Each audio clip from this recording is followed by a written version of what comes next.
오늘 복된 주일 본문 말씀으로 여러분들과 함께 나눌 말씀의 제목은 오직 은혜입니다. 오직 은혜. 오늘 본문 말씀은 기독교 교회사에서 매우 중요한 위치를 차지하는 한 사건을 다루고 있습니다. 소위 우리가 이것을 예루살렘 공의회라고 이렇게 말합니다. 이 예루살렘 공의회는 최초의 기독교 종교회의, 공적인 회의를 말하는 것입니다. 이러한 공적인 기독교 최초의 종교회의였다는 점에서 큰 역사적 의의를 가집니다. 처음 예루살렘에서 교회가 태동되어서 아직 신학이 완전히 정립되지 않은 상태였습니다. 특히 처음에는 유대인 출신들만이 교회 구성원이 됐기 때문에 유대교에서 개종하여 온 사람들이 주로 성도들의 대부분이었습니다. 그래서 이들은 아직 이스라엘의 그 선민 사상 그리고 구약의 율법 조항에 얽매여 있는 상태였습니다. 그래서 오늘 본문에서도 보면 유대로부터 유대인들이 이 바나바와 바울이 있는 안디옥 교회로 와서 잘못된 거짓 교리를 가르치기 시작했습니다. 이 바른 교리를 가르치는 바울과 바나바에 대항하여 이러한 변론이 일어나게 되고 이러한 사람들로 인하여서 큰 이제 문제가 발생을 하게 되었습니다. 이러한 과정을 통해서 주님께서 우리에게 말씀해 주시는 매우 중요한 교훈들이 있습니다. 첫째는 거짓 교리를 주의해야 하는 것입니다. 오늘 사도행전 15장 1절에 보면 어떤 사람들이 유대로부터 내려와서 형제들을 가르치되 너희가 모세의 법대로 할례를 받지 않으면 능히 구원을 받지 못하리라 이렇게 이야기했습니다. 이 사람들은 복음을 받아들이긴 했습니다. 그래서 개종해 왔지만 유대교의 전통을 그대로 가지고 있던 사람들이에요. 그래서 예수 그리스도를 믿는다고 하면서도 할례를 받아야 구원받는다고 주장하는 잘못된 구원론을 가르친 것입니다. 핵심은 이것입니다. 할례를 받아야 구원받는다. 바른 교리를 사수하는 바나바와 바울은 이것을 변증하는 과정에서 교회에 큰 변론이 일어나게 됐는데 그래서 이 안디옥 교회에서 논의를 합니다. 그러면 이것을 사도들에게 물어봅시다. 사도들이 있는 그래서 예루살렘 교회 사도들이 있으니까 사도의 가르침으로 판결을 받아서 하면 좋겠다 그래가지고 바울과 바나바와 몇 사람을 예루살렘 교회로 일단 파송을 합니다. 그래서 예루살렘 교회의 사도들에게 이제 묻는 것이죠. 그런데 예루살렘 교회에 갔는데 거기서도 이렇게 다른 주장을 거짓 교리를 말하는 사람들이 있다는 사실을 우리에게 오늘 보여줍니다. 5절에 보시면 바리새파 중에 어떤 믿는 사람들이 일어나서 말하되 이방인에게 할례를 행하고 모세의 율법을 지키라 명하는 것이 마땅하다 이렇게 말하십니다. 그러니까 지금 이 안디옥 교회에 온 사람들이 바로 이 유대인들인데 특별히 바리새파 이런 사람들 거기에서 개종하여 온 사람들이라는 것을 알 수 있죠. 그러니까 이 사람들은 유대교에서 젖어 있었던 그 모세의 율법, 할례를 행하는 것 이런 것을 해야만 구원을 받을 수 있다라고 생각했던 것입니다. 거짓 교리입니다. 문제는 뭐냐면 이렇게 성경에 이렇게 사도행전을 통하여서 그 당시에 이러한 일들이 있었습니다. 그리고 초대교회에 있었던 모든 공적인 일을 통하여서 하나님이 가르쳐 주신 결론이 다 있음에도 불구하고 오늘날에도 이렇게 거짓된 교리를 가진 사람들이 많이 있다는 사실입니다. 우리 주변에도 보면 널려 있습니다. 특히 하나님의 이름을 표방하는 어떤 교회들이 있죠. 마치 교회 간판을 포주씩 걸고 건물도 크게 그렇게 해서 구약의 제사나 할례나 이런 것을 행해야 구원받는다고 하나님의 말씀을 왜곡하고 변질되게 이단이 이렇게 버젓이 활동하고 있습니다. 불행하게도 많은 사람들이 이런 바른 진리를 판별을 할 수 없어서 이렇게 잘못된 이단에 유혹당하여서 큰 고통을 당하는 것을 봅니다. 대표적으로 최근에 우리나라의 그 언론에 등장하였던 정명석이라는 사람, JMS라고, 이 사람은 이러한 그 이단을 제가 너무나 잘 아는 게 뭐냐면, 제가 대학 생활을 할 때 이 JMS 정명석이 이 이단이 굉장히 활동을 많이 했었습니다. 그래서 제가 공부하던 그 학과에 어떤 친구가 이 JMS에 빠진 거예요. 그래서 제가 그 잘못된 거라고 엄청나게 많은 변론을 했습니다. 그래서 하나님의 말씀, 바른 진리의 말씀이 무엇인지, 그 사람들이 주장하는 것이 왜 잘못되었는지 이 말씀을 통해서 계속 얘기하는데도 거기에 분별력이 없으니까 거기에 한번 귀가 솔깃해가지고 따라가게 되면 그들은 이 영적으로 뒤에는 사단이 강력하게 역사하는 겁니다. 사람들로 분별할 수 없도록 이렇게 만드는 거예요. 같은 말씀을 보는데 그 말씀을 깨닫지를 못하는 거예요. 바른 진리를 알지 못하게 혼탁한 데 흘리는 거죠. 그래서 제가 그 당시에 엄청 많이 싸웠습니다. 너무 안타깝기도 하고 몇 사람들을 또 이렇게 막 그 JMS에 막 데려가려고 그러기도 하고 막 이런 현상들이 있었기 때문에 제가 굉장히 그 친구하고 토론도 많이 하고 바른 하나님의 말씀이 어떤 것인지 진리가 무엇인지 성경 말씀을 그쪽에서 얘기하면 내가 바로 잡아서 그것은 그게 아니고 이런 뜻이다라고 얘기하는데 같은 그 본문을 보면서도 너무나 다른 쪽으로 이렇게 잘못 해석을 해가지고 나가는 것을 봐요. 결국은 어떻게 됩니까? 그 집단이 지금 사회적으로 큰 문제를 일으키고 당시에 거기에 몰입하였던 대학생들 중에 수많은 사람들이 자신의 인생이 황폐해지고 그리고 거기에 몰두하여서 그 교주의 농락에 놀아나고 막 지금 그런 것들이 다 나오고 얼마 전에 형사법에서도 굉장히 큰 형을 받고 지금 이렇게 복역을 하게 되는 그런 판결이 났지 않습니까? 거짓 이단 이것이 얼마나 그 사람들을 황폐하게 하는지 모릅니다. 잘못된 그러한 그 신앙을 가지게 되면 어떤 교주라든가 그 이단에 속해서 잘못된 열심으로 인해 가지고 이 세상을 다 팽개치기도 하고 건강하지 못하게 가정이 위협을 받고 그 가족들도 굉장히 고통을 많이 받습니다. 이렇게 바른 진리를 알지 못하고 이단에 끌려가는 사람들이 많은 시대에 특별히 우리가 하나님을 바로 알고 예수 그리스도를 아는 이러한 영생의 복, 진리의 말씀을 배워갈 수 있는 교회가 있다는 것이 얼마나 복된 일인가를 우리가 생각해야 됩니다. 요한일서 4장 1절에 보면 사랑하는 자들아 영을 다 믿지 말고 오직 영들이 하나님께 속하였나 분별하라. 많은 거짓 선지자가 세상에 나왔습니다.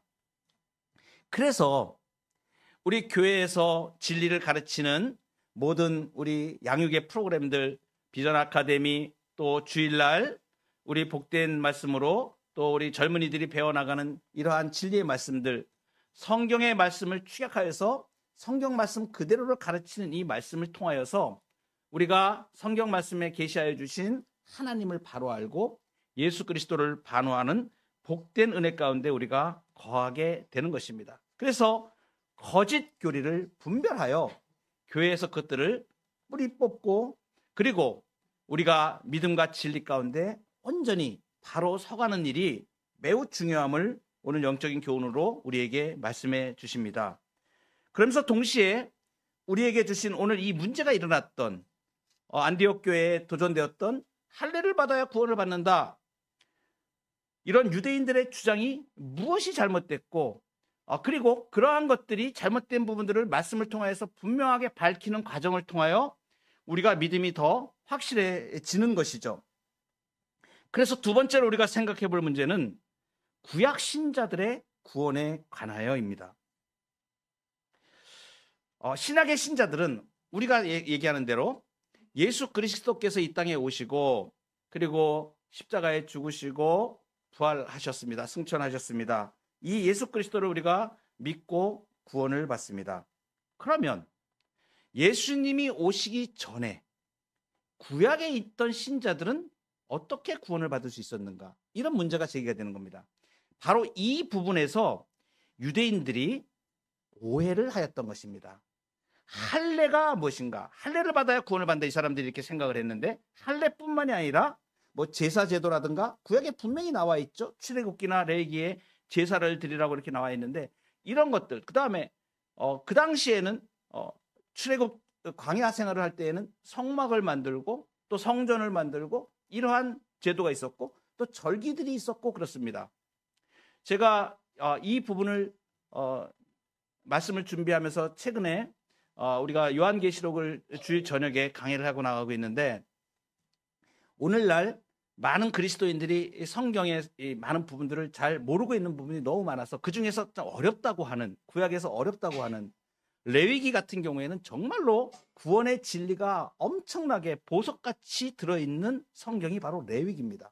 그런데 그 성경을 풀지를 못하니까, 어떻게 어떤 말씀인지를 뜻을 알지 못하니까 그냥 유대인들이 행하였던 어떤 제사라든가 그런 절기이지 그게 우리하고 무슨 상관이 있고, 이런 것들을 정확히 모르니까 주 예수 그리스도의 은혜가 그 안에 어떻게 있는지를 발견을 못하는 겁니다. 할례가 무엇입니까? 할례는 이스라엘 백성을 하나님의 백성으로 구분짓는 의식 중에 하나였습니다. 태어난 지 8일 만에 남자아이의 성기 일부인 그 포피를 제거하는 그러한 의식입니다. 할례가 언제 생겼냐면 모세 훨씬 이전에 아브라함에게 하나님이 명령하셨습니다. 언약을 맺으시면서 아브라함과 약속을 하시면서 할례를 그 징표로 확증하셨습니다. 그의 자손들 가운데 모든 남자들이 태어난 지 8일째 되는 날에 할례를 받게 하라고 명령하셨습니다. 그러면서 이 명령과 더불어서 누구든지 할례를 받지 않으면 아브라함의 백성에서 제외되고 아브라함의 자손이나 언약 백성으로 인정받지 못할 것이라고 말씀하셨습니다. 그런데 유대인들은 이 사실을 오해하였습니다. 할례는 언약 백성으로의 징표가 맞습니다. 할례의 표시를 가지고 있으면 언약 백성이다, 이렇게 인정을 한 것이죠. 그런데 문제는 뭐냐면 그러한 할례 의식을 통해서 사람이 의롭게 되는 것이 아니고, 의롭게 되는 것은 그 할례가 아니고 하나님이 은혜로 주신 믿음이었습니다. 그리고 이 믿음으로 의롭게 되는 것입니다. 구약의 신자들도 역시 믿음으로 의롭게 되었고 신약의 신자들도 역시 믿음으로 의롭게 된 것입니다. 그것이 은혜로 의롭게 된 것이에요. 그러니까 할례는 건 뭐냐면 그렇게 의롭게 된 사람이 표시로, 그 언약의 표시로 믿음으로 의롭게 된 자가 가지는 표시였던 것입니다. 사도 바울은 로마서에서 이것을 잘 말씀해 주시는데 직접 대놓고 직접적으로 아브라함 얘기를 꺼냅니다.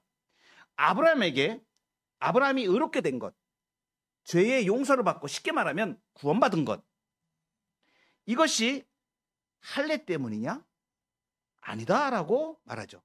할례가 생기기 훨씬 이전에 아브라함이 구원을 받았다고 이야기를 합니다. 그 말씀이 로마서 4장 9절부터 이어지는데 이렇게 질문을 하죠. 그런즉 이 복이, 이건 구원을 말합니다. 이 구원이 할례자에게냐 혹은 무할례자에게도냐? 그러면서 이어서 답변을 하죠. 아브라함이 할례를 받기 전에 무할례자였을 때 이미 구원을 받았다, 이 사실을 지금 말하는 것입니다.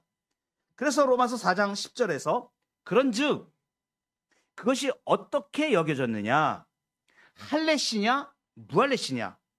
할례시가 아니고 무할례시니라. 이 말씀이 분명으로 우리에게 가르쳐주는 것이 무엇입니까? 할례를 받아야 구원받는 것이 아니고 구원은 믿음으로 받고 그 이후에 징표로 할례를 받은 것이 분명한 것입니다. 이제 우리가 아주 중요한 구원에 관한 진리를 생각해 볼 차례입니다. 예수님 이전에, 예수님이 오시기 전인데 구약에 있는 신자들은 어떻게 예수님을 믿어서 구원을 받을 수 있었는가 하는 문제입니다.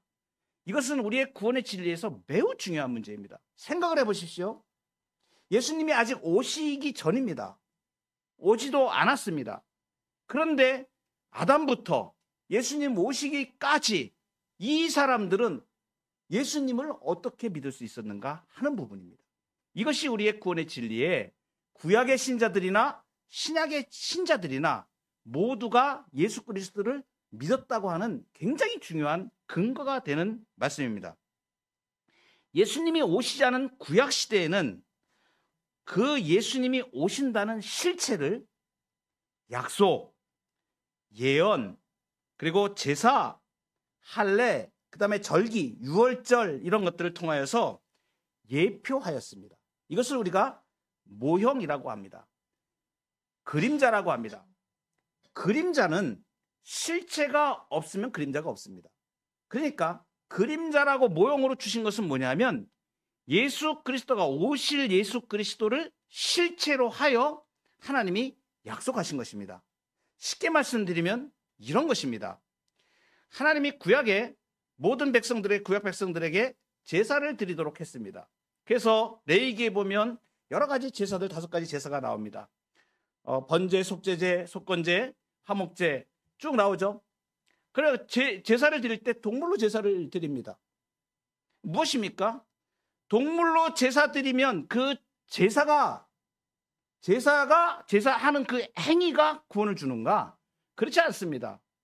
무엇이냐면 제사를 드리는 행위는 행위 자체이고 실제로는 뭐냐면 그 제물이 예표하는 바가 뭐냐면 오실 메시아를 예표하는 것입니다. 그러니까 구약의 백성들은 제사를 드릴 때에 어떻게 생각했냐면 이 제사는 하나님이 약속하셨다.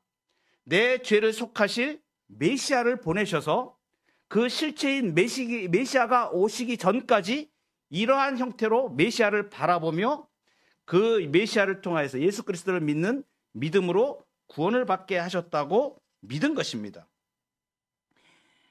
이 그리스도를 예표하는 이 죄인이 제사를 드릴 때 성전에 희생 제물을 가지고 와서 그 제물을 제사장에게 내줄 때 그 제물에게 안수를 하죠. 이것은 어떤 의미를 갖습니까? 자기가 자신의 죄를 그 희생 제물로 예표되는 미래의 예수님에게 내려놓는 것을 말합니다.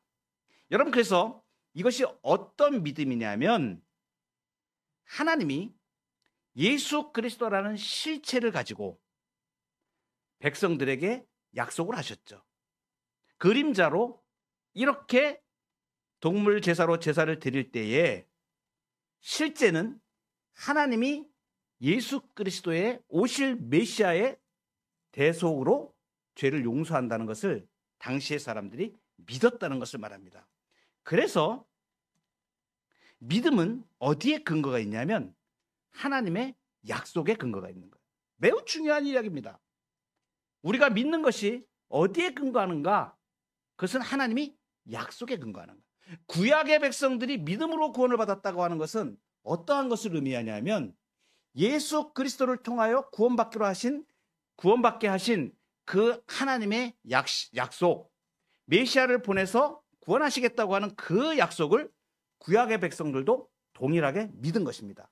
그래서 구약의 백성들은 제사로 구원받은 것이 아니고 예수 그리스도를 믿는 믿음으로 구원받은 것입니다. 그 방편들, 제사라든가 할례라든가 유월절 절기라든가 이러한 부분들은 하나님께서 한시적으로 방편으로 사용하셨던 거죠. 그러니까 그 믿음의 경륜이 구약과 신약에 다르게 나타났지만 본질은 오실 메시아를 믿는 믿음으로 구약의 백성들도 구원을 받은 것입니다. 언약의 보증이 되신 예수 그리스도는 아브라함 이후로 구약의 신자들이나 신약의 신자들에게 동일하시다 이 말씀입니다. 많은 사람들이 이 뜻을 모릅니다. 히브리서 13장 8절에 특별히 히브리서입니다. 히브리서라는 걸 제가 강조하는 이유가 있어요. 히브리서는 대제사장 되신 예수 그리스도를 구약과 신약의 빛에서 밝혀서 비춰주는 매우 놀라운 진리를 담고 있는 말씀입니다. 그 중에 특별히 13장 8절, 히브리서 13장 8절에 예수 그리스도는 어제나 오늘이나 영원토록 동일하시다고 말씀해요. 이 뜻이 무엇인가? 그러니까 그냥 예수님은 불변하시는 분이시구나, 이 뜻이 아니고, 진짜 중요한 뜻은 뭐냐면 그들에게도, 구약에도, 어제는 과거를 말하는 거야. 과거의 구약 백성들에게도 예수 그리스도는 믿음의 대상이었고, 현재에도 믿음의 대상이고, 그리고 오늘 신약 시대에 있는 우리에게도 동일하게 똑같이 동일하신 믿음의 대상인 실체인 것을 말씀하시는 거예요. 그러므로 구약의 신자들은 신약의 신자들과 동일한 완전한 용서를 경험했습니다. 구약의 신자들도 신약의 신자들과 마찬가지로 믿음으로 구원을 받은 것이에요. 하나님의 은혜로 구원받은 것입니다. 그래서 로마서 4장 3절에 이렇게 말씀하십니다. 성경이 무엇을 말하느냐? 아브라함이 하나님을 믿음에 그것이 그에게 의로 여겨진 바 되었느니라. 여러분, 이뿐만이 아닙니다. 지금 아브라함이 하나님을 믿었다, 이렇게 믿음으로 구원받은 것을 얘기하지 않습니까? 이뿐만이 아닙니다. 구약에 있는 많은 사람들이 어떻게 구원을 받았는가? 히브리서 11장에 가보면 아벨 이후에 등장하는 구약 신자들의 긴 명단을 쭉 불러줍니다. 믿음으로 아벨은 가인보다 더 나은 제사를 하나님께 드림으로 의로운 자라 하는 증거를 얻었으니, 믿음으로 에녹은 죽음을 보지 않고 옮겨졌으니 하나님이 그를 옮기심으로 다시 보이지 아니하니라. 그는 옮겨지기 전에 하나님을 기쁘시게 하는 자라는 증거를 받았느니라. 믿음으로 노아는, 믿음으로 아브라함은, 믿음으로 사라는, 이렇게 쭉 말씀하시면서 히브리서 11장 13절에 이렇게 결론을 맺죠. 이 사람들은 다 믿음을 따라 죽었으며 약속을 받지 못하였으되 그것들을 멀리서 보고 환영하며 또 땅에서는 외국인과 나그네임을 증언하였으니. 그러니까 이 사람들은 다 믿음을 따라 죽었고 약속을 받지 못하였다. 믿음으로 아직 약속을 받지 못하고 예수 그리스도 아직 오지 않으셨다는 것을 말하는 거예요. 그런데 멀리서 바라보고 믿음을 가졌다는 것입니다. 실체를 보증으로 주신 예수 그리스도를 그 멀리서 바라보면서 믿음으로 구원을 받은 것입니다. 그러니까 믿는다는 것은 내가 의롭게 되고 성화되고 영화롭게 되기 위하여 구약의 신자들이나 신약의 오늘 우리의 신자들이나 예수 그리스도를 받아들이고 자기 자신을 맡기는 것, 바로 이 믿음을 통해 구약의 신자들도 의롭게 되었다는 것을 우리가 알 수 있습니다. 오늘 본문에서 그래서 그 예루살렘 교회의 이 과정, 변론하는 과정, 유대인들이 할례를 통하여 할례를 받지 않으면 구원을 받지 못한다, 이렇게 거짓 교리에 대하여 바른 진리를 가르치는 과정에서 주옥 같은 하나님의 말씀의 진리가 더 드러나게 되는 것이죠. 이렇게 외부에 도전이 있을 때마다 우리 기독교 역사는 공적인 회의를 통하여서 하나님의 말씀을 정리해 주었습니다. 그래서 예수님이 어떤 분이신가 이단들이 막 나타나서 잘못된 교리를 말할 때 성경에서 말씀하시는 예수 그리스도는 어떤 분이신지, 하나님은 어떤 분이신지, 우리가 구원받는 진리는 어떤 것인지, 이것들을 공적으로 표준화해서 정리를 했습니다. 그것을 우리가 매주 수요일마다 배우고 있고, 여러분들이 우리 주일날 청년들 가정을 통해서 하이델베르크 요리문답이라든가, 그 다음에 웨스트민스터 신앙고백서라든가 대소요리문답이든가 이런 말씀을 통하여 정확하게 우리가 배우는 것입니다.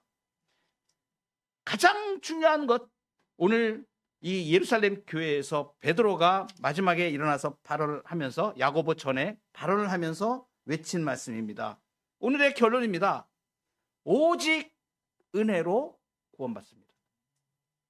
사람은 누구나 오직 은혜로 구원받습니다. 아담 이후에 온 인류 가운데 아담부터 예수 그리스도까지, 또 예수 그리스도 이후에 모든 하나님의 백성이 되는 사람들은 오직 은혜로 구원을 받는 것입니다. 그래서 오늘 말씀의 11절에 보면, 그러나 우리는 그들이 우리와 동일하게 주 예수의 은혜로 구원받는 줄을 믿노라, 이렇게 베드로가 선언을 하죠. 주 예수의 은혜로 구원받는다. 사람이 구원받는 것은 자기도 감당지 못하는 율법을 행해서 되는 것이 아니고 거저 주시는 주 예수 그리스도의 은혜로 말미암는다는 것을 말합니다. 은혜는 그 받는 대상이 전혀 자격이 되지 않음에도 불구하고 베푸는 자가 자신의 넘치는 기쁨과 사랑으로 무조건 베풀어 주시는 것을 말합니다. 그래서 은혜의 근거는 받는 자의 자격에 있지 않고 베푸는 자의 사랑에 있습니다. 구원이 주 예수의 은혜로 이루어진다. 이것은 무엇을 말하는 것이냐면 내가 율법을 완벽하게 지키지 못해도 할례 없는 이방인이라고 할지라도 비참한 죄밖에 없는 자일지라도 아무 자격이 없는데도 예수님이 기뻐하시면 자신의 대속의 피로 은혜로 구원하시는 것입니다. 이것이 주 예수의 은혜로 구원받는 것입니다. 이 문제가 왜 이렇게 중요하냐면 종교개혁 때에 우리의 신앙의 선배를 살펴보면 잘 알 수 있습니다. 이 오직 은혜로 구원받는다는 것을 몰랐던 고민하던 수도사가 한 명 있습니다. 우리가 잘 아는 종교개혁의 씨앗으로 활동하였던 마틴 루터라는 분입니다. 이 사람은 청년 때부터 죄의 문제 때문에 굉장히 힘들어했습니다. 하나님은 죄를 간과하지 않으시는 분이시기 때문에 공의로우신 분이기 때문에 반드시 죄값을 물으시는데 이 죄를 내가 그러면 어떻게 해결해야 되는가? 이것을 루터는 청년 때부터 고민하면서 그것이 큰 괴로움이었습니다. 이 죄를 내가 해결받지 못하고 심판받아서 지옥에 떨어지는 것은 너무나 끔찍한 것이었습니다. 그래서 루터는 이것을 고민하다가 내가 이것을 해결해야 되겠다. 그러면 내가 수도원에 들어가자. 그래가지고 수도사가 됩니다. 1505년도에 에르푸르트에 있는 어거스틴 수도원에 이렇게 들어가서 그 사람이 뭐 수도사로서 어떤 소명감이 있어서 간 게 아닙니다. 이 루터는 자기 영혼이 죄 때문에 눌려서 도무지 이걸 해결할 방법이 없으니까 내가 수도 생활을 해서 고행을 하고 뭔가 그렇게 하면 해결할 수 있을 것 같아서 수도사가 되는 길을 택한 것입니다. 그래서 그 수도사가 돼가지고 얼마나 노력을 많이 했는지 모릅니다. 자기 몸을 막 학대를 하기도 하고 영적으로 맑아지기 위해서 육체에서 나오는 죄를 없애기 위해서 고통, 추운 겨울에 알몸으로 막 스스로에게 채찍을 가하면서 가해를 할 정도로 당시의 수도사들이 했던 일들입니다. 그러면 거룩해질 수 있다고 생각했던 것이에요. 그리고 또 하나 있습니다. 무엇이냐면 공로를 쌓으면 내가 어떤 하나님이 보시기에 좀 기뻐 받으실 만한 어떤 공로를 쌓으면 내가 죄의 문제를 해결할 수 있겠다. 이런 생각을 가지고 있었습니다. 그래서 라테란 성당이라고 하는 곳을 찾아갑니다. 이게 28개의 계단으로 되어 있는데 빌라도의 계단이라고 일컬어집니다. 거기에 사람들은 어떤 생각을 가지고 있냐면 이 주님의 고난에 내가 동참한다는 의미로 유리 조각 같은 사기 조각 같은 것을 깔아놓고 무릎으로 그것을 밟으면서 고통을 느끼면서 그 28계단을 한 계단 한 계단 올라가는 겁니다. 뭐 살이 찢어지는 고통을 당하는 거죠. 그 계단을 무릎으로 그렇게 올라갑니다. 공력을 쌓으면 구원을 받는다. 이렇게 하면 내 죄가 사해질 수 있다라고 그때 생각했던 것입니다. 루터가 계단마다 올라가면서 제가 이 루터라는 영화를 나중에 우리 기회가 되시면 루터라는 영화가 나와 있는 게 있습니다. 저는 몇 번을 보면서 참 감동을 많이 받았는데 그렇게 이 루터가 고민하고 이 죄의 문제를 내가 해결할 수가 없어가지고 그 고뇌하고 막 수도사 자기가 방에서 막 기도하다가 막 하나님 앞에 막 내 이 죄를 어떻게 하면 좋습니까? 이러면서 막 절규하는 모습들이 나와요. 그리고 이 28개의 계단 여기 가서 올라가는 장면도 나옵니다. 정말 처참하게 많은 사람들이 그 노력으로 자기 죄를 어떻게 없애보려고 그 계단을 그렇게 고행을 하면서 올라가죠. 그리고 나서 루터가 그 영화 장면에 보면 루터가 쫙 내려오는데 그리고 나서 하늘을 이렇게 봅니다. 이게 다 무슨 소용이란 말인가. 왜냐하면 자기가 그렇게 계단을 고행을 하면서 올라갔는데 아무 마음의 평강도 없고 죄가 해결되지도 않고 아무런 것도 없는 거예요. 절망을 하죠. 이게 도대체 무슨 소용이 있단 말인가? 이렇게 해결책을 찾지 못하던 루터가 하나님의 말씀을 펴서 로마서를 읽게 됩니다. 로마서를 읽다가 이 사람이 깜짝 놀라게 되죠. 바로 그 유명한 로마서 1장 17절 말씀입니다. 같이 한번 읽어볼까요? 시작. 복음에는 하나님의 의가 나타나서 믿음으로 믿음에 이르게 하나니 기록된 바 오직 의는 믿음으로 말미암아 살리라 함과 같으니라. 아멘. 이 루터가 고민하였던 것이 하나님의 의입니다. 이 죄를 어떻게 해결할 수 있나 하나님의 의 때문에 고민하고 있었는데 복음에 하나님의 의가 나타났다고 이 말씀을 보면서 눈이 번쩍 뜨였습니다. 그러면서 자기는 율법의 행위로 구원받는다고 계속 생각해 왔는데 이 말씀을 보니까 계속 믿음이라고 얘기합니다. 율법은 하나도 나오지 않고 믿음이라는 얘기만 계속 나오는 것입니다.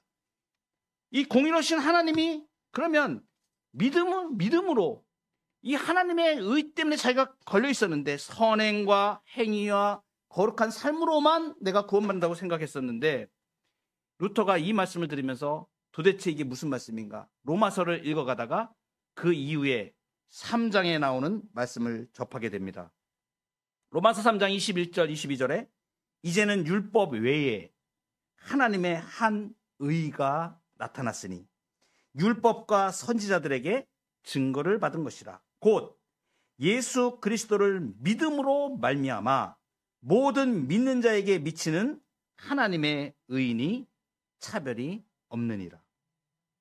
루터는 그때까지 율법, 행위로 하는 그런 것에 하나님의 의가 있다고 생각했는데 이제 이 말씀을 보면서 머리에 지진이 나기 시작한 거죠. 예수 그리스도를 믿음으로 나타난다. 하나님의 의가 믿음으로 나타난다.